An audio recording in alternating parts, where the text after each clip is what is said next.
J'ai vu ma mère. Cette femme que j'ai idolâtrée pendant 30 ans. Me claquer la porte au nez sans un regard en arrière. Pendant que ma sœur feignait de m'aider à ramasser mes affaires éparpillées sur le trottoir humide de notre rue pavée à Lyon. Et dans ce moment précis, j'ai compris que l'amour familial n'était qu'une illusion fragile. Un mensonge poli que l'on se raconte pour survivre aux dîners de Noël forcés et aux appels hypocrites les soirs de crise. Pire encore, j'ai juré. Là, sous la pluie fine qui collait mes cheveux à mon front, que je lui ferais payer chaque centime de cette trahison. Non pas avec des cris ou des poings, mais avec la froide précision d'un notaire qui signe l'acte final d'une ruine annoncée. Les rues de Lyon ont toujours eu ce parfum âcre de trahison. Un mélange de saucisson séché qui s'accroche aux façades Renaissance et de l'odeur métallique de la Saône qui charrie les secrets enfouis des familles bourgeoises comme la nôtre. J'ai grandi dans une de ces maisons étroites du quartier de la Croix-Rousse, où les escaliers en colimaçon montent vers des combles qui sentent le moisi et les regrets. Ma mère, Élise, était la reine incontestée de ce petit royaume, une veuve élégante aux cheveux teints en châtain impeccable, qui gérait son deuil comme un bilan comptable précis, impitoyable, et toujours à l'équilibre. Mon père était mort d'un infarctus quand j'avais 12 ans, laissant derrière lui une hypothèque qui pesait sur la maison comme une malédiction familiale. C'est notre fardeau, ma chérie, me disait-elle souvent, en caressant du bout des ongles la table en chêne cirée du salon. Mais ce fardeau, c'était moi qui le portais depuis 10 ans. Depuis que j'avais pris le relais des paiements mensuels pour éviter qu'elle ne se retrouve à la rue. Ma sœur aînée, Claire, était l'autre pilier de cette farce domestique. 5 ans de plus que moi. Elle avait toujours été la favorite, la belle, l'ambitieuse. Celle qui avait fui Lyon pour Paris à 18 ans. Emportant avec elle les rêves de grandeur et laissant derrière un vide que personne n'osait nommer. Avocate dans un cabinet chic du 8e arrondissement. Elle collectionnait les tailleurs Chanel et les maris éphémères. Mais revenait toujours pour les fêtes. Les bras chargés de cadeaux emballés dans du papier crissant qui masquait mal son mépris pour notre vie provinciale.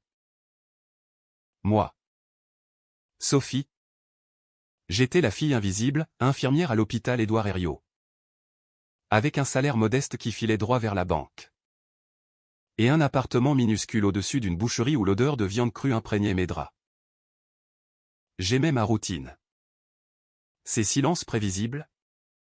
Parce qu'elle me protégeait du chaos que représentait ma famille. Ou du moins. C'est ce que je me disais. Tout a basculé un mardi de septembre. Sous un ciel plombé qui annonçait déjà l'automne lyonnais. Avec ces pluies qui transpercent les os. J'avais passé la matinée à l'hôpital. À vider des bassines d'un patient en phase terminale. Quand mon téléphone a vibré dans la poche de ma blouse blanche. C'était Claire. Sophie. Ma chérie. Il faut qu'on parle. Maman va mal. Vraiment mal. Sa voix était un mélange de sollicitude feinte et d'urgence théâtrale. Comme si elle récitait un rôle appris par cœur. J'ai raccroché en sentant mon estomac se nouer. Et j'ai pris le premier tram pour rentrer. La maison familiale était à 10 minutes à pied de l'arrêt. Mais ce jour-là, chaque pas sur les pavés irréguliers me semblait peser une tonne.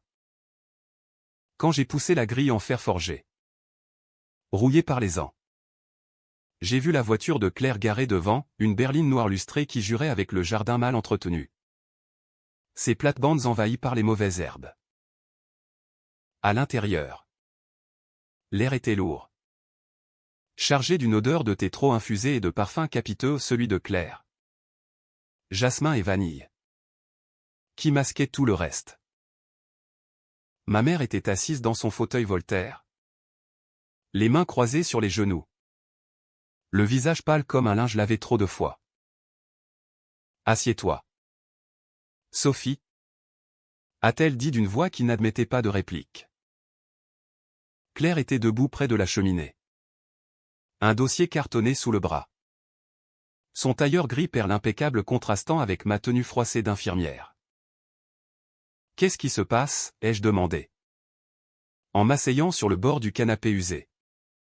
Mes baskets encore tachées de boue de l'hôpital. Claire a pris la parole la première. Comme toujours. Maman a des problèmes financiers. L'hypothèque. Elle est en retard de plusieurs mois. La banque menace de saisie. J'ai senti un froid glacial m'envahir.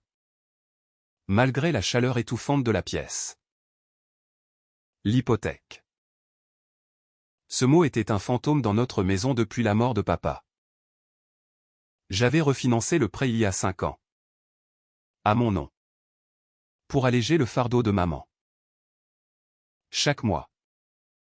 850 € prélevés de mon compte. Un saignement discret qui grignotait mes économies. Mais je le faisais sans un mot. Pour elle. Pour nous. Mais. J'ai payé. Maman. Tous les mois. Sans faute. Ma voix tremblait. Un mélange de confusion et de colère naissante. Ma mère a détourné le regard. Fixant la fenêtre où la pluie commençait à tambouriner contre les vitres. Tu as payé pour une partie. Sophie. Mais les taux ont augmenté. Et Claire a vu les factures. Elle dit qu'il faut agir. Claire a hoché la tête. Théâtrale. En posant le dossier sur la table basse. À l'intérieur. Des relevés bancaires. Des courriers de la Société Générale aux entêtes officielles. Et une lettre de mise en demeure. J'ai parlé à un collègue notaire. A-t-elle expliqué d'une voix douce comme du miel empoisonné. La solution la plus simple. C'est de transférer l'hypothèque entièrement à ton nom.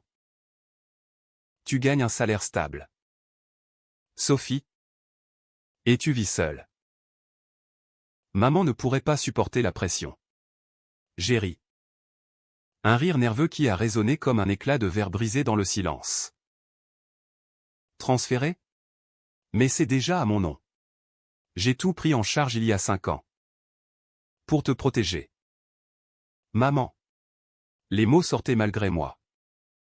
Chargés d'une amertume que j'avais ravalée pendant des années.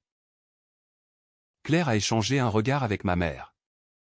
Un de ces regards complices que les favorites partagent avec les reines. Justement. A dit ma mère enfin. D'une voix ferme. C'est pour ça que nous avons besoin de toi. Claire va m'aider à trouver un petit appartement en location. Quelque chose de modeste. Et toi? Toi. Tu gardes la maison. C'est logique? Non.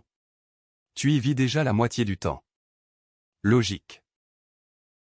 Ce mot m'a frappé comme une gifle. Logique que j'ai sacrifié mes nuits pour des gardes à l'hôpital.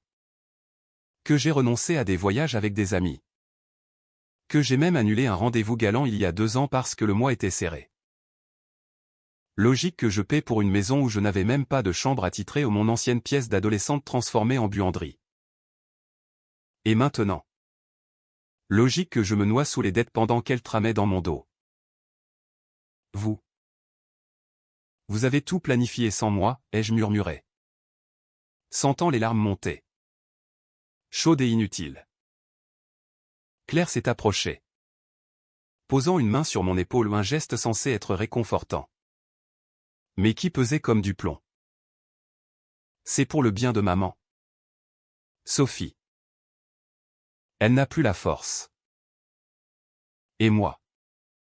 Je ne peux pas tout assumer depuis Paris. Mais je vais t'aider. Je te le promets. On va restructurer le prêt ensemble.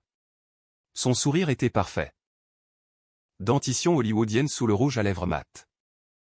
Mais ses yeux. Ses yeux brillaient d'une lueur possessive. Comme si elle scellait déjà un pacte secret. Ce soir-là. Après des heures de discussion tendue, entrecoupées de silence où l'horloge du salon tic-taquait comme un compte à rebours, j'ai signé les papiers. Pas par bonté d'âme. Non. Par épuisement. Par cette loyauté maladive qui nous lie au monstre qu'on appelle famille.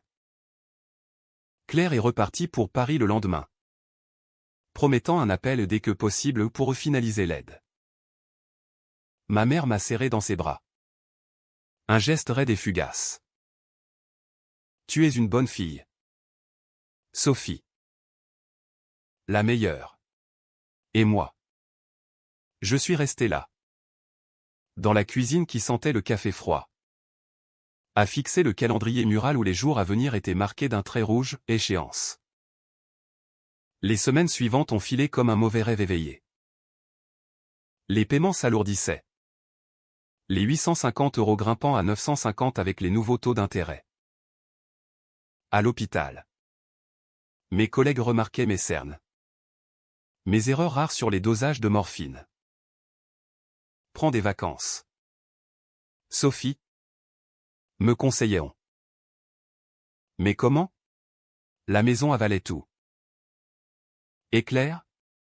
Ses aides se résumaient à des mails laconiques, envoie-moi les relevés. Je verrai avec mon contact. Puis rien. Des semaines de silence radio. Rompues seulement par un SMS anodin pour Noël, joyeuse fête. Bisous à maman. C'est en janvier. Sous une neige rare qui enveloppait Lyon d'un manteau blanc et trompeur. Que la bombe a éclaté. J'étais rentré d'une garde de nuit. Les os rompus. Quand j'ai trouvé Claire dans le salon. En train de trier des boîtes avec ma mère. Pas des boîtes de papier. Non. Des boîtes de mes affaires, mes livres de poche cornés. Mes photos d'enfance jaunies. Mes vêtements pliés à la va-vite. Qu'est-ce que... ai-je balbutié. La voix rauque de fatigue. Claire s'est redressée. Un sourire éclatant aux lèvres. Sophie. Pile à l'heure. Écoute. On a une super nouvelle. Maman et moi. On a trouvé une solution définitive. La banque accepte un refinancement. Mais... il faut que tu libères la maison. Temporairement. Ma mère, assise en retrait, a hoché la tête, les lèvres pincées. Claire va s'installer ici pour quelques mois. Pour m'aider avec les démarches. Toi, tu peux loger chez une amie. Non. Ou à l'hôpital. Ils ont des chambres pour le personnel. J'ai senti le sol se dérober sous mes pieds. Libérer la maison. Mes affaires entassées comme des déchets recyclables. Claire, qui m'aidait. En train de s'approprier mon sacrifice. Vous. Vous me mettez à la porte? Dans ma propre maison. Les mots étaient un cri étouffé. Un hurlement intérieur qui ne franchissait pas les lèvres. Claire a haussé les épaules. Désinvolte. C'est pour le bien de tous. Sophie. Tu comprends. Hein. Tu es si indépendante. Indépendante. Le mot m'a transpercé comme une lame. J'ai attrapé mon manteau. Ignorant les protestations feintes de ma mère. Et je suis sorti dans la neige qui fondait déjà en bouillie grise. Dehors. Le froid mordait ma peau. Mais il était rien comparé à la glace qui s'installait dans mon cœur. Assis sur un banc du parc de la Tête d'Or. À regarder les canards glisser sur les temps gelés. J'ai sorti mon téléphone. Un appel à la banque. Anonyme. Juste pour vérifier. Et là. La vérité m'a giflé, l'hypothèque avait été restructurée la veille. Entièrement à mon nom. Avec une clause de non-cession. Et Claire? Elle avait co-signé comme garante familiale. Mais sans engagement réel. Elle m'avait piégé. Complètement. Ce soir-là. Seul dans mon appartement au-dessus de la boucherie. L'odeur de sang frais montant du rez-de-chaussée. J'ai ouvert un bloc-notes. Pas pour pleurer. Non. Pour planifier. La revanche ne serait pas un éclat de colère. Un scandale familial qui s'étoufferait autour d'un café. Non. Elle serait lente. Méthodique. Comme un poison qui ronge les veines. Et elle commencerait par un rendez-vous chez le notaire. Mon notaire à moi. Les jours suivants se sont étirés comme une toile d'araignée. Fine et invisible. Où chaque fil était un calcul précis. Une information glanée au hasard qui s'emboîtait dans le puzzle de ma vengeance. Lyon. Avec ses traboules sombres et ses places ensoleillées. Devenait mon terrain de jeu secret. Je marchais des heures entières le long des quais de la Saône. Le bruit des péniches qui cognent contre les quais rythmant mes pensées. Comment avait-on pu en arriver là? Était-ce l'héritage de papa? Cette maison qu'il avait achetée avec ses sueurs d'ouvrier chez Berliet. Qui avait corrompu tout le monde? Ou était-ce simplement la nature humaine? Cet égoïsme primal qui surgit quand l'argent manquait que les masques tombent? J'ai commencé par fouiller. Pas avec des intrusions théâtrales. Non, je ne suis pas une héroïne de polar à la Simenon. Avec un imperméable et un cigare éteint. Non. J'ai utilisé ce que j'avais appris à l'hôpital, l'observation patiente. Le décryptage des signes subtils. Un soir, prétextant une visite pour discuter, je suis revenu à la maison. Claire était là. Installée dans mon ancienne chambre, la buanderie avait été rangée. Et mon lit d'adolescente trônait maintenant sous les poutres apparentes. Recouvert d'un édredon en soie que je n'avais jamais vu. Ma mère cuisinait un pot-au-feu. L'odeur réconfortante de carottes et de lard fumé flottant dans l'air. Comme un mensonge domestique. Entre. Ma chérie. A dit ma mère. En essuyant ses mains sur son tablier à fleurs fanées. Claire. En peignoir de cachemire. Feuilletait un magazine elle sur la table de la cuisine. Sophie. On parlait justement de toi. Son ton était léger. Presque joyeux. Comme si elle commentait la météo. J'ai souri. Un sourire plaqué. Celui que j'utilisais pour les patients en fin de vie. Vraiment? De quoi? Elles ont échangé un regard. Ce regard complice qui me rongeait les tripes. De ton aide. Bien sûr. Claire a contacté la banque. Ils sont d'accord pour un délai de grâce de 3 mois sur l'hypothèque. Tu vois. Tout s'arrange. Un délai de grâce. 3 mois pour que je paie encore.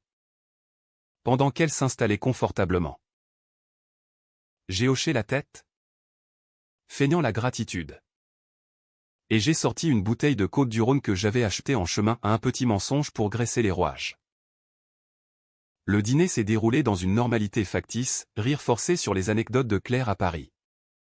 Compliments sur le pot-au-feu de maman. Et moi. Observant. Observant comment Claire touchait l'épaule de ma mère avec une familiarité nouvelle. Comment elle glissait des phrases comme nous. Les femmes fortes pour nous englober toutes les trois. Alors que je me sentais déjà exclu. Après le dessert, une tarte aux prunes trop sucrée. Qui collait au palais comme du remords. Claire m'a raccompagné à la porte. Écoute. Sophie. A-t-elle murmuré. En posant une main sur mon bras. Je sais que c'est dur. Mais c'est temporaire. Maman a besoin de moi maintenant. Toi. Tu es si solide. Et je t'aiderai. Promis. Demande-moi n'importe quoi. N'importe quoi. Ces mots étaient une ouverture. Un fil à tirer. J'ai serré sa main, sentant la douceur de sa peau soignée contre ma paume calleuse. D'accord, Claire. Juste. Garde un œil sur les papiers de la banque. D'accord? Je te fais confiance. Confiance. Le mot était un leurre. Un appât que j'ai lancé dans les eaux troubles de notre relation. Le lendemain. À l'hôpital. Entre deux perfusions. J'ai appelé un vieil ami. Marc. Notaire dans le Vieux-Lyon. On s'était connus à l'école. Avant que la vie ne nous sépare dans des mondes parallèles. Sophie. Qu'est-ce qui t'amène? Une succession? Sa voix chaude. Avec cet accent lyonnais chantant. M'a presque fait craquer. J'ai expliqué. En omettant les détails les plus crus. Juste l'essentiel, l'hypothèque. Le transfert? La trahison larvée. Il a écouté en silence. Puis, viens me voir demain. Apporte tous les documents. On va décortiquer ça. Son bureau. Niché dans une cour Renaissance aux arcades gothiques. Sentait l'encre et le parchemin ancien. Marc. Avec ses lunettes rondes et sa cravate à pois. A étalé les papiers sur son bureau en acajou. Regarde ici. Sophie. La clause de non-cession que tu as signée, elle te lie personnellement. Mais il y a une faille. Si tu cesses les paiements, la banque saisira la maison. Mais si la propriété est contestée au niveau successoral. Avant la saisie. Ses yeux pétillaient derrière ses verres. Comme un enfant qui dévoile un secret. J'ai suivi son doigt sur les lignes fines, papa n'avait pas fait de testament clair. La maison était en indivision. Partagée entre maman et nous deux. Les filles. Claire et moi étions co-héritières. Même si personne n'en parlait jamais. Et si je forçais une vente, ai-je demandé. La voix basse. Comme si les murs pouvaient entendre. Marc a haussé les épaules. Légalement? Oui. Mais ça déclencherait un chaos familial. Ta mère pourrait contester. Et Claire. Avec ses avocats parisiens. Il a laissé la phrase en suspens. Mais j'ai vu l'étincelle dans son regard. Le chaos. C'était exactement ce que je voulais. Pas une explosion immédiate. Mais un effondrement lent. Où chaque pierre tomberait sur leur tête. De retour chez moi. J'ai ouvert mon ordinateur portable. Un reliquat d'occasion qui chauffait comme un radiateur défectueux.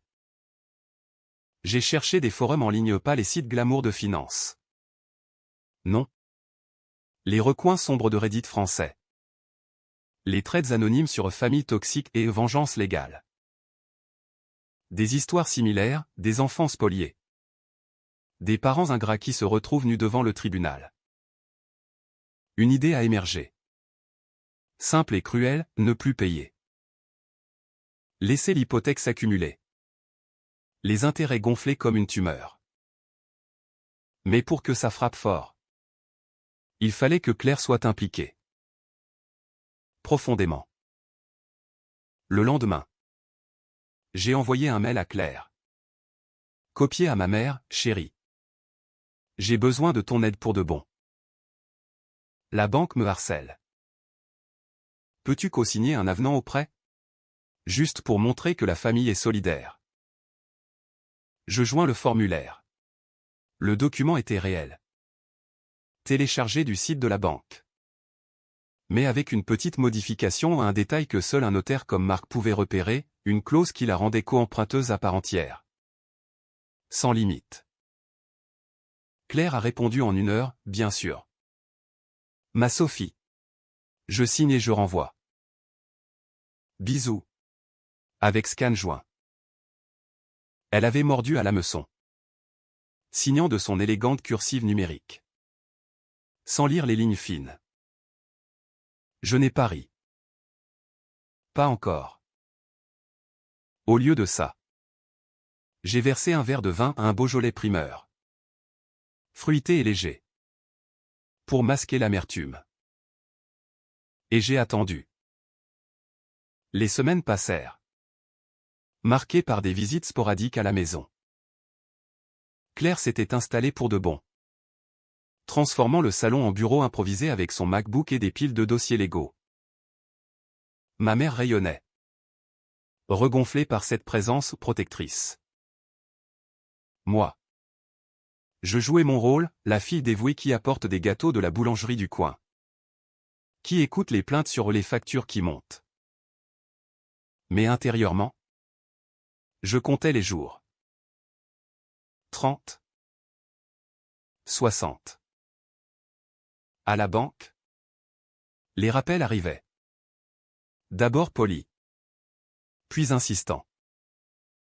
J'ignorais les courriers, les laissant s'empiler sur la table de ma cuisine exiguë. Un soir de mai. Alors que les lilas du jardin embaumaient l'air d'une douceur mensongère. Claire m'a appelé. Sophie. Qu'est-ce qui se passe avec l'hypothèque? La banque m'a contacté. Ils disent que les paiements sont en retard. Sa voix était un mélange de panique et d'accusation. Comme si j'étais une enfant turbulente. J'ai faim la surprise. Quoi? Mais j'ai payé le dernier mois. Attends. Je vérifie. Un mensonge. Bien sûr. Les fonds étaient là. Sur mon compte? Intact. Attendant le moment précis. Ma mère est intervenue sur le haut-parleur, Sophie. Ma chérie. Il faut régler ça. Claire est stressée. Et moi? Moi. Je ne dors plus. Stressé. Le mot m'a fait sourire dans l'ombre de mon appartement.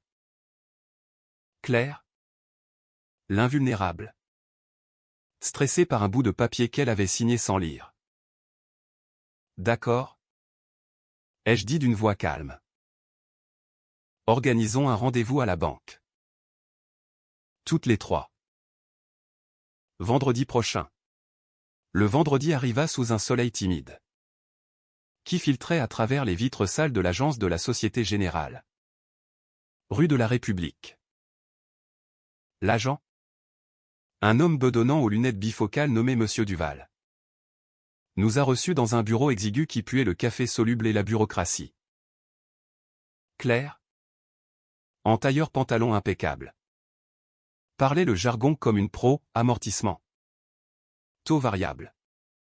Garantie solidaire. Ma mère hochait la tête. Impressionnée. Moi. Je me taisais. Observant comment Duval jetait des regards obliques à Claire. Comme si elle était la seule adulte dans la pièce. Puis il a posé la question fatidique, Madame Bertrand-Claire. En tant que co-emprunteuse. Vous êtes tenue solidairement. Les arriérés s'élèvent à 5200 €. Avec intérêt. Ça grimpe vite. Claire a blêmi. Son rouge à lèvres soudain trop vif contre sa peau pâle. Co-emprunteuse?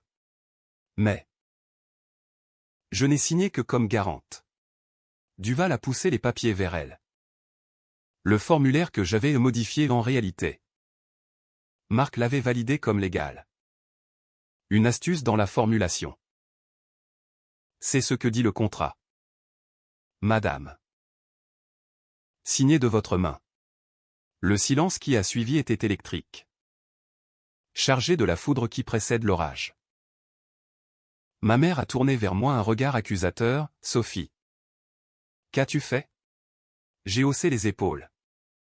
Un geste minuscule. Mais libérateur. Moi? J'ai fait confiance à ma sœur. Comme elle me l'a promis. Claire a explosé. Sa voix montant en crescendo théâtral, c'est ridicule. Je vais contester ça au tribunal. Sophie. Tu m'as piégé. Piégé. Le mot était délicieux. Un écho inversé de ma propre chute. Dehors. Sur le trottoir bondé de la rue piétonne. Alors que Claire fumait une cigarette nerveuse ou elle qui prétendait avoir arrêté. Ma mère m'a prise à part. Rentre à la maison. Sophie. On va arranger ça en famille. Sa voix était suppliante. Pour la première fois. Mais le froid en moi était trop profond. Non. Maman. C'est toi qui as commencé. En me mettant à la porte. Et je suis parti. Laissant derrière moi le bruit de leurs murmures paniqués. Comme un prélude à la symphonie de leur chute. L'été lyonnais s'est abattu sur la ville comme une vague de chaleur poisseuse. Transformant les pavés en miroirs brûlants et les traboules en four à pain. Moi. Je marchais dans cette fournaise avec une clarté nouvelle. Un détachement qui frôlait l'euphorie. L'hôpital était devenu un refuge paradoxal, là-bas. Au milieu des bips des moniteurs et des gémissements des mourants. Je me sentais vivante. Puissante. Chaque perfusion que je posais était un rappel, la vie est un filet de goutte à goutte. Fragile. Et il suffit d'une bulle d'air pour tout inverser. Mes collègues remarquaient le changement en Sophie. Tu as l'air reposée, disait-elle. Sans se douter que mon repos était forgé dans le feu de la rancune. Claire, de son côté, avait lancé la machine judiciaire. Un mail furieux. Suivi d'un appel larmoyant de ma mère, Sophie. Ta sœur est effondrée. Elle risque son poste à Paris si son crédit est impacté. Reviens. On signe ce que tu veux. Ce que je veux. Si seulement c'était si simple. J'ai répondu poliment, dites à Claire de lire les contrats la prochaine fois. Je paierai ma part. Mais la maison? Elle est à nous trois. Vendons-la. La proposition était une grenade dégoupillée. Lancée dans leur bulle de déni. Les nuits. Seul dans mon appartement où l'odeur de viande persistait comme un fantôme. Je revivais les scènes en boucle. Le jour où papa était mort. Dans la cuisine. Son corps affalé contre le frigo. Ma mère hurlant mon nom tandis que Claire. Au téléphone depuis sa fac à Paris. Sanglotait le papa. Non. J'avais 18 ans. Et c'est moi qui avais appelé les pompiers. Composé le 15 d'une main tremblante. Moi qui avais nettoyé le vomi sur le carrelage. Pendant que Claire arrivait 20 heures plus tard. Les yeux rougis par le train et le chagrin officiel. Dès ce jour, le rôle était assigné, Claire la tragédienne. Moi la factotum. Et maman? Elle avait choisi son camp. Celui de la beauté et du charisme. Laissant la laideur pratique à l'ombre. Un après-midi de juillet. Alors que la chaleur faisait bourdonner les cigales dans le jardin public. J'ai reçu un appel de Marc. Sophie. Bonne nouvelle. La banque confirme, arriéré à 7 800 € maintenant. Et Claire? Son cabinet a été notifié. Il voit ça comme un risque professionnel. J'ai fermé les yeux. Imaginant son bureau parisien. Avec vue sur les Champs-Élysées. Soudain assombri par l'ombre d'une dette provinciale. Et la vente, ai-je demandé. Possible. Mais ta mère résiste. Elle a mandaté Claire pour une procédure d'indivision. Ça va traîner au tribunal. Traîner. Parfait. Chaque jour de retard était une nuit d'insomnie pour elle. Un festin pour moi. J'ai commencé à documenter tout, photos des courriers de la banque. Enregistrement discret de nos conversations familiales légales en France tant qu'on est partie prenante. M'avait assuré Marc. Une arme pour plus tard. Si besoin. Mais la vraie vengeance? Je le savais. Était psychologique. Pas la ruine matérielle. Mais la dissolution de leur certitude. Faire douter Claire de son invincibilité. Maman de sa royauté. Fin août. Elles ont craqué. Un dîner réconciliateur à la maison. Sous prétexte d'un barbecue dans le jardin envahi par les roses trémières. L'air embaumait le charbon et la viande grillée. Un contraste cruel avec la tension palpable. Claire était là. Les traits tirés sous son maquillage. Un verre de rosé à la main qu'elle vidait trop vite. Sophie. Assieds-toi. On doit parler sérieusement. Sa voix avait perdu son vernis parisien. Craquelée par l'angoisse. Ma mère, en robe d'été fleurie, servait les merguez avec des gestes mécaniques. On a vu un avocat ensemble. La vente de la maison. C'est la seule issue. Mais on veut que tu renonces à ta part. Pour nous. Renoncer. Le mot était une insulte. Nu comme un os pelé. J'ai piqué une saucisse. La mâchant lentement. Sentant le jus épicé couler dans ma gorge. Renoncer? À quoi? Maman? À la maison que j'ai payée pendant que Claire faisait la belle vie à Paris? Pendant que tu fermais les yeux sur ses absences? Claire a bondi.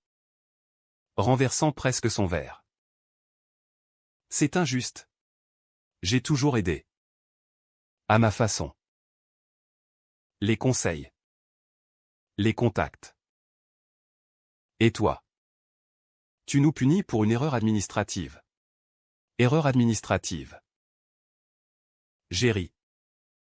Un rire franc cette fois. Qui a fait taire les grillons? Une erreur? Tu as signé. Claire. Tu as vu les chiffres et tu as choisi de me laisser couler. Et maintenant? Tu veux ma part pour? Quoi? Pour que maman reste dans sa tour d'ivoire. Et toi? Tu reviennes en héroïne les week-ends? Ma mère a pleuré alors. Des larmes silencieuses qui roulaient sur ses joues poudrées. Sophie? Je t'en prie. J'ai 65 ans. Sans cette maison. Sa voix s'est brisée. Et pour la première fois. J'ai vu la femme derrière la reine, fragile. Usée. Un squelette de regret. Une partie de moi a vacillé à l'enfant qu'il avait aimé. Inconditionnellement. Mais l'autre partie. La femme forgée dans la trahison. A tenu bon. Tu m'as mise à la porte. Maman. Souviens-toi. Le jour où Claire est arrivée pour aider. Mes affaires sur le trottoir? Comme des déchets. Le silence s'est étiré. Rompu seulement par le crépitement des braises mourantes. Claire a fini son verre d'un trait. D'accord. Vendons. Mais je te préviens. Sophie, ça va te coûter cher en frais d'avocat. Une menace vide. Car je savais que Marc était un requin discret. Et que l'indivision penchait de mon côté où papa avait laissé des traces. Des donations notariées que Claire avait ignorées dans sa hâte. Les mois d'automne ont apporté la paperasse, audience préliminaire au tribunal de Lyon. Dans une salle aux lambris sombres qui sentait la cire et l'histoire. Claire, flanquée de son avocat parisien en costume 3 pièces. Argumentait avec éloquence, ma cliente n'a signé que par solidarité fraternelle. Pas par engagement financier. Mon tour, simple. Factuel. Avec les preuves étalées comme des cartes à jouer. J'ai payé seul pendant 5 ans. Elles ont profité. Maintenant. Justice égale, vente aux enchères. Part proportionnelle. Le juge.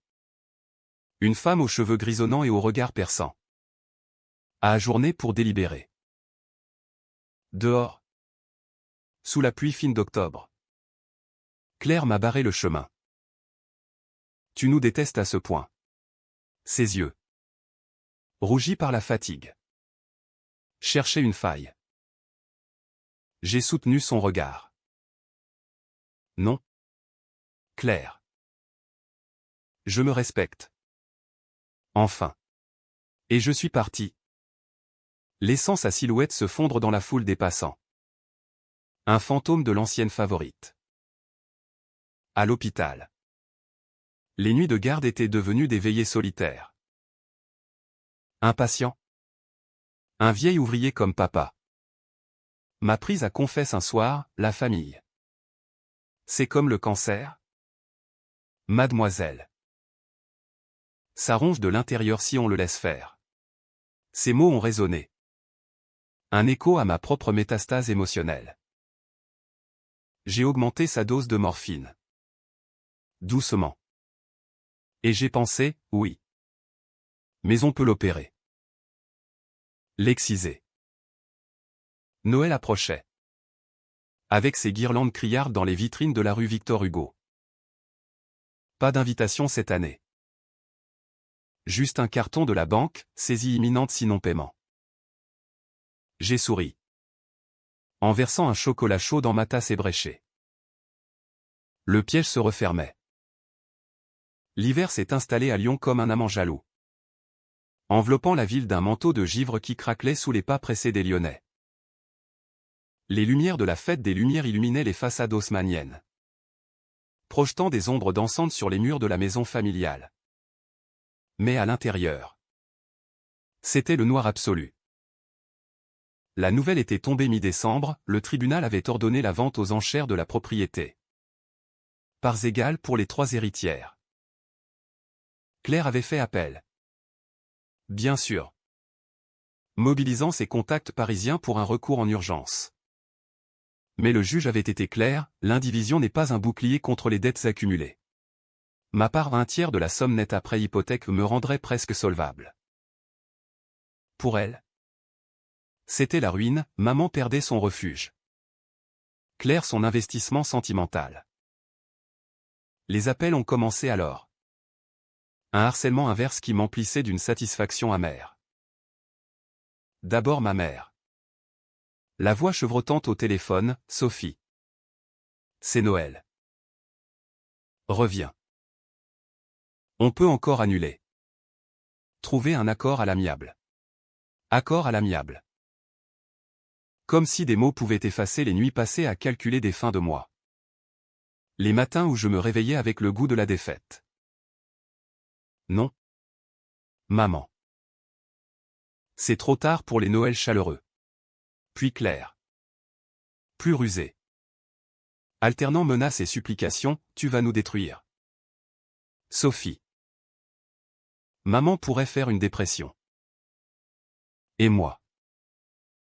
Mon mariage avec Antoine est en péril. À cause du crédit entaché. Antoine. Son dernier fiancé en date. Un banquier falot qui collectionnait les montres Patek. Je l'imaginais.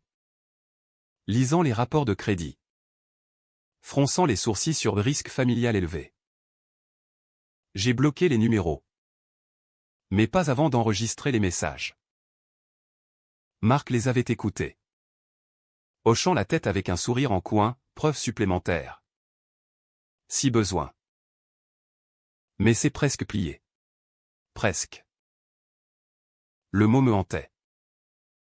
Car la vengeance, je le découvrais, n'était pas linéaire, elle était un labyrinthe de doutes, où l'on risque à chaque tournant de se perdre soi-même. À l'hôpital. Pendant une garde de nuit. J'ai croisé un miroir dans une chambre vide, mon reflet. Amaigri. Les yeux creux.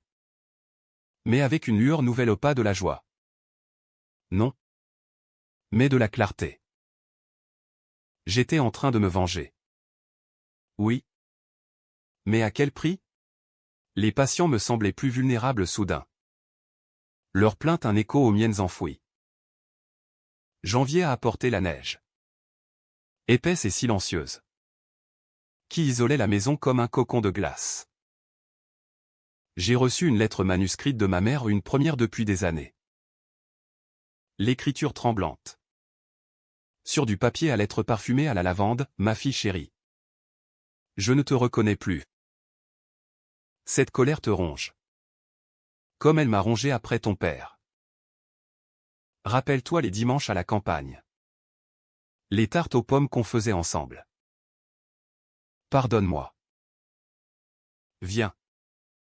Avant qu'il ne soit trop tard. Les mots m'ont serré la gorge.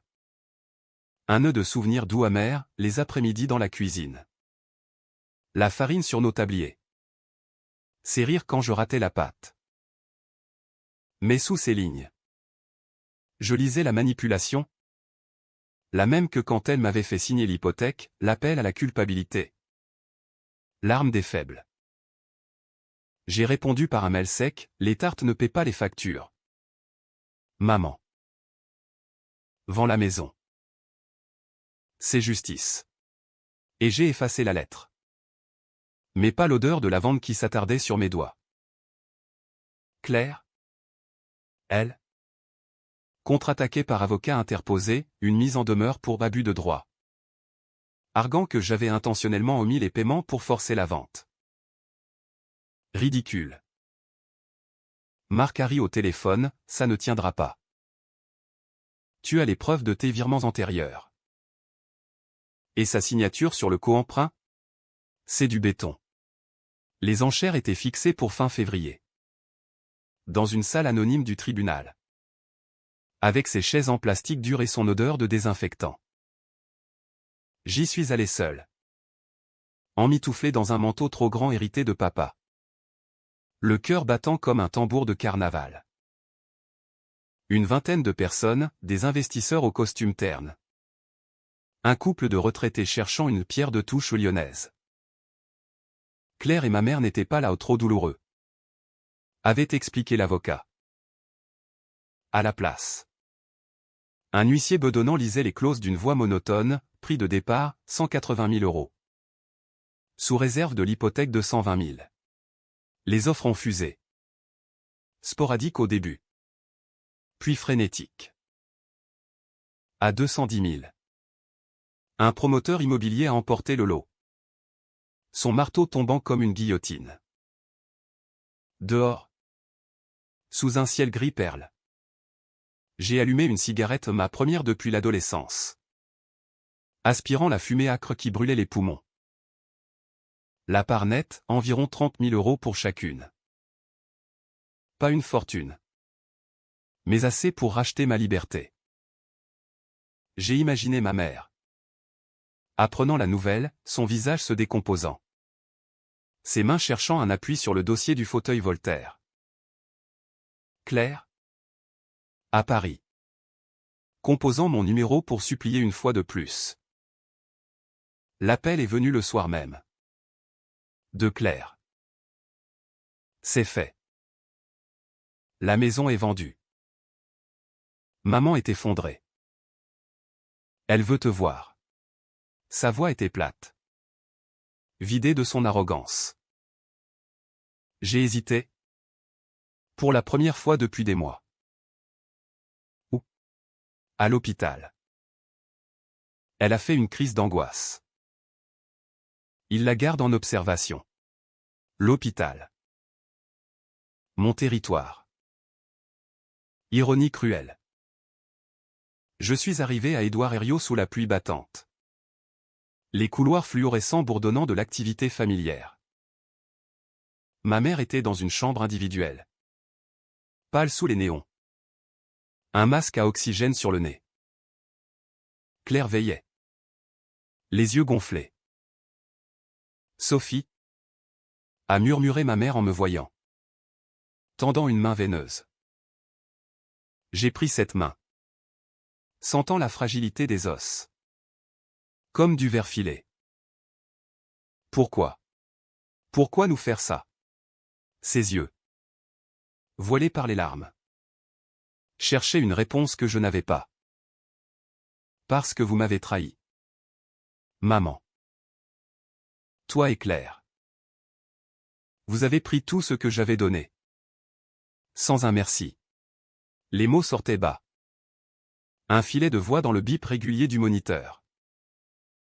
Claire s'est levée. Furieuse. Trahi? On essayait de sauver la maison. Pour nous toutes. J'ai lâché la main de ma mère. Me tournant vers elle. Non. Pour vous deux. Moi. J'étais le sacrifice consenti. La fille qui paie et qui ferme sa gueule. La nuit s'est étirée en confession hachée. Ma mère a avoué. Entre deux hoquets, les dettes cachées. Les prêts personnels pour entretenir le jardin. Les voyages solitaires à Nice pour oublier. Claire a craqué aussi, son cabinet en difficulté. Les clients perdus à cause de la pandémie. L'idée que la maison serait un filet de sécurité ou pour son avenir incertain. On n'a pas pensé à toi. Sophie. C'était égoïste. Égoïste. Le mot était un aveu. Un baume sur mes plaies. Mais pas assez pour guérir. Je suis parti à l'aube. Laissant derrière moi les ombres allongées des couloirs. Dehors. La pluie avait cessé. Révélant un ciel laiteux. La vengeance était accomplie. Mais vide.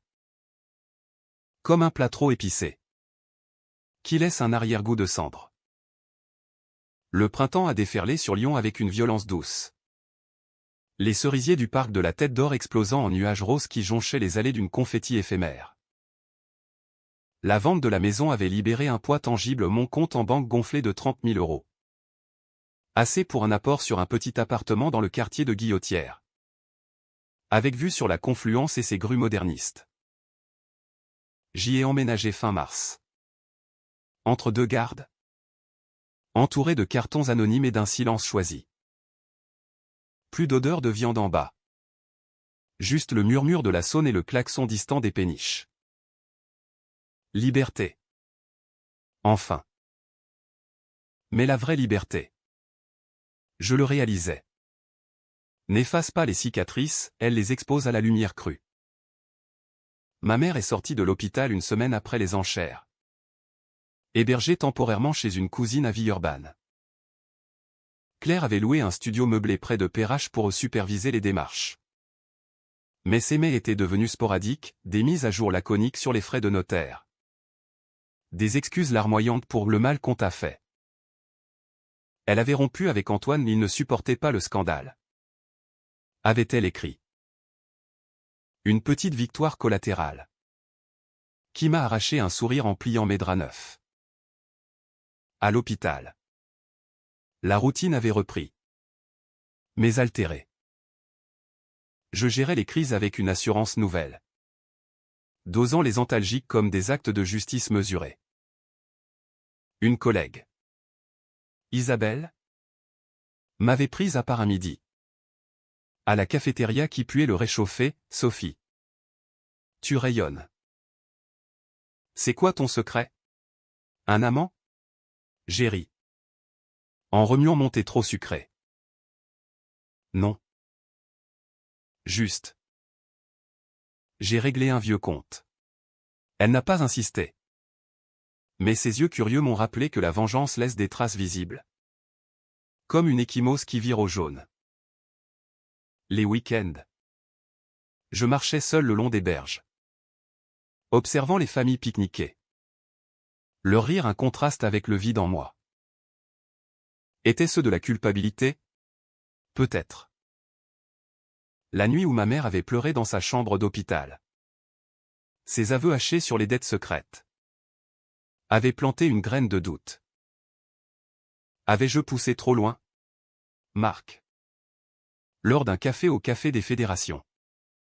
M'avait mis en garde, la loi protège tes droits. Sophie. Mais la morale. C'est un terrain glissant. Morale. Le mot me faisait grincer des dents. Où était la morale quand on m'avait mise à la porte? Mes affaires éparpillées comme des rebuts? Un dimanche de Pâques. Sous un soleil timide qui filtrait à travers les platanes. J'ai reçu un bouquet, des lys blancs. Accompagné d'une carte signée Élise et Claire. Pardonne-nous. Déjeuner ensemble? Contre mon gré. J'ai accepté. Le restaurant choisi était un bistrot modeste près de la Pardieu. Avec nappe à carreaux et vin en carafe. Ma mère était là. Amaigrie. Ses boucles châtaines ternies par le stress.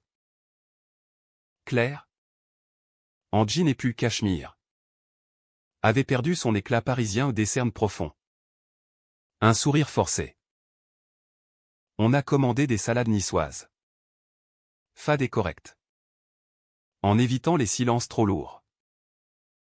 Ma mère a commencé. La voix chevrotante, Sophie. J'ai revu les photos de ton père. Il serait fier de toi. De ta force. Fier. Le mot était un poignard tordu. Fier de quoi? Maman? De détruire ce qu'il a bâti? Claire a intervenu. Posant sa fourchette, on mérite ta colère. Vraiment. J'ai tout gâché. En pensant que mon aide était suffisante. Mais. On peut recommencer? Pas comme avant. Mieux. Mieux. L'idée était séduisante. Un mirage dans le désert de ma rancune. On a parlé des heures. Déterrant les os, les absences de Claire aux anniversaires. Les faveurs invisibles que j'avais accordées. Les mensonges de ma mère sur les finances. Des larmes ont coulé. Pas les miennes, les leurs. Cathartique. À la fin. En payant l'addition, j'ai insisté. Un dernier geste de contrôle. Ma mère m'a serré dans ses bras. Vraiment serré. Sans raideur. Je t'aime, Sophie. Même si j'ai été une mauvaise mère. Les jours suivants ont apporté une trêve fragile. Des appels sporadiques. Des invitations refusées poliment. Claire m'a envoyé un livre, Le parfum de la dame en noir. 2 €. Un clin d'œil à nos lectures d'enfance. J'ai ri. En le rangeant sur l'étagère. Mais la nuit, les doutes revenaient. Tapissant mes rêves de scènes alternatives, et si j'avais payé? Supporté? Aurais-je été heureuse? Non. La trahison avait creusé un fossé. Et la vengeance l'avait comblé de sel. Mais a apporté une lettre de la banque, remboursement intégral de l'hypothèque via la vente. Mon compte était vierge. Pour la première fois depuis des années. J'ai fêté ça seul. Avec un verre de Chéna sur mon balcon minuscule. Regardant les lumières de la ville s'allumer comme des promesses. Mais la vraie célébration était intérieure, j'avais survécu. Non. Plus que ça, j'avais reconquis mon pouvoir. Pourtant. Un soir de juin. Alors que la chaleur estivale collait les draps à ma peau. Un appel anonyme a brisé la quiétude. Une voix masculine.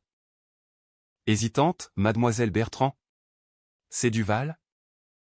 De la Société Générale. Votre sœur. Claire. A fait une tentative. Overdose. Elle est à l'hôpital Cochin. À Paris. Le monde s'est figé. Le téléphone glissant presque de ma main moite. Overdose. Claire? L'invincible? Brisé par les débris de notre guerre. J'ai pris le TGV le lendemain matin. Le paysage défilant en un blur verdoyant. À Paris. La Seine coulait indolente sous le Pont-Neuf. Indifférente aux drames humains. L'hôpital était un labyrinthe de blancs stériles. Pire que le mien. Claire était dans une chambre privée. Pâle comme un spectre. Un goutte à goutte au bras. Sophie, a-t-elle murmuré en me voyant. Les yeux vitreux. Je voulais juste dormir.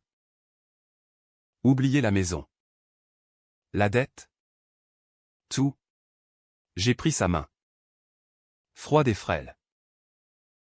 Pourquoi tu n'as pas demandé de l'aide? Ma voix était un chuchotement. Chargé d'une tendresse inattendue. Elle a haussé les épaules. Faiblement. Fierté? Je suppose. Comme maman. On croyait tout contrôler. On a parlé bas. De tout et de rien, son cabinet en pause. Ses rêves avortés d'enfant. Ma vie à Lyon qui semblait soudain enviable dans sa simplicité. Tu as gagné. Sophie. Mais. À quel prix? Gagner. Le mot était aigre. Je suis resté jusqu'au soir. Veillant comme une sœur. Pas une ennemie. De retour à Lyon. Le train cahotant dans la nuit. J'ai pleuré enfin des larmes salées qui lavaient les restes de rage. L'été s'est clos sur Lyon avec une canicule impitoyable. Transformant la ville en un four où les fontaines de la place Bellecour gargouillaient vainement contre la soif collective. Claire avait été transférée dans une clinique privée près de Versailles. Un séjour de repos payé par ses assurances ou ironie. Vu les dettes qu'elle avait fuies. Ma mère, installée dans un studio HLM à Vaux-en-Velin, m'envoyait des cartes postales naïves, vues de la Saône. Avec des mots laconiques, pensons à toi. Élise. Pensons à toi. Un renversement. Subtil mais réel. Moi. J'avais repris le fil de ma vie avec une urgence nouvelle. À l'hôpital. J'avais demandé une promotion, chef d'équipe en soins palliatifs. Un rôle qui exigeait de guider les familles à travers le deuil ou l'ultime twist du destin. Tu es faite pour ça. Sophie, m'avait dit le directeur. Un quinquagénaire bienveillant aux tempes grisonnantes. Ton empathie.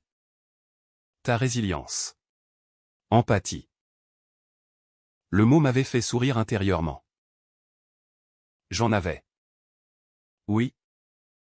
Mais trempé dans le feu de la trahison. Les week-ends. Je redécorais mon appartement, des rideaux en lin beige qui filtraient la lumière en douceur. Un vase de pivoine sur la table basse. Chiné au marché de la Croix-Rousse. Plus de carton. Plus de fantômes. Un soir, j'ai invité Isabelle pour un apéro au vin blanc et olive noire. Sur le balcon où l'air tiède portait l'odeur des jasmins voisins. Raconte-moi tout. Avait-elle insisté? Les yeux pétillants. J'ai raconté. Expurgé des laids détails, la maison. La sœur. La revanche. Waouh. T'es une warrior. Avait-elle dit. En levant son verre. Warrior. Peut-être. Ou juste une survivante. Avec des cicatrices qui picotent par temps humide. Septembre a apporté des nouvelles de Claire, sortie de clinique. Retour prudent à Paris. Un mail, Sophie. Merci d'être venue. On dîne un de ces quatre? Sans armes cette fois. Sans armes. J'ai répondu oui. Avec un emoji sourire, un pas vers la paix. Ou du moins. Une trêve armée. Ma mère, elle, a insisté pour un café juste nous deux. On s'est retrouvés au café Godard. Dans le vieux Lyon. Sous les arcades Renaissance où les traboules déversent leurs secrets. Elle était métamorphosée, cheveux courts. Teint en blond naturel. Une jupe en coton fluide qui remplaçait ses robes guindées. J'ai pris un petit boulot. Tu sais. Vendeuse à Monoprix. Ça me change les idées.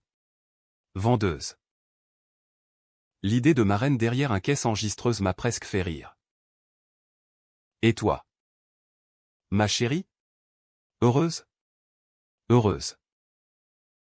Le mot flottait? Insaisissable. En paix? Maman. C'est déjà beaucoup. On a parlé de papa.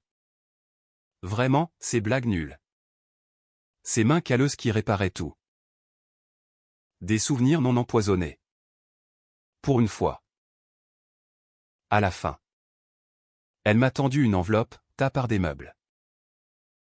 Vends-les si tu veux. À l'intérieur. Un chèque modeste. Et une photo nous trois. À la plage de Caril-Rouet. Riant sous le soleil provençal.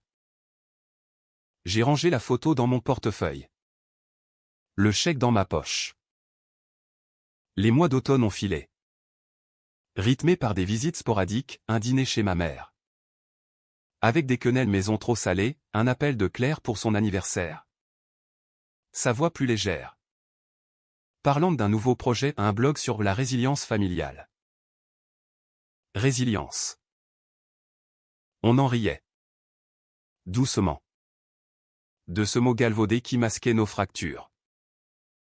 Noël cette année-là. Je l'ai passé seul. Avec un sapin minuscule et un film de Tavernier à la télé un dimanche à la campagne. Ironique écho.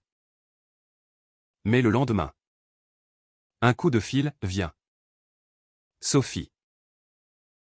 On t'attend. Chez ma mère. Le studio était décoré de guirlandes cheap. Claire arrivait par le train avec des huîtres et du champagne tiède.